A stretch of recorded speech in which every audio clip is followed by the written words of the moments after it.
মাত্র কয়েকদিন আগেই নেট দুনিয়া ঝড় তুলেছে ঢাকাই সিনেমার শীর্ষ নায়ক সাকিব খানের আলোচিত সিনেমা তুফানের টিজার।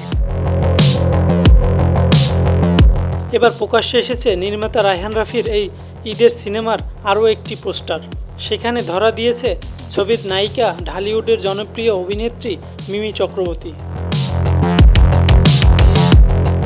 নিজের ভেরিফাইড ফেসবুকে তুফানের নতুন পোস্টার শেয়ার করেন সাকিব খান ও মিমিরা। পোস্ট করা ছবিতে দেখা যাচ্ছে সাকিব খানকে জড়িয়ে ধরে আছেন মিমি চক্রবর্তী। রোমান্টিক আর অ্যাকশন ঘরানার এই পোস্টারে ইতিমধ্যে নজর কেড়েছেন ভক্তদের।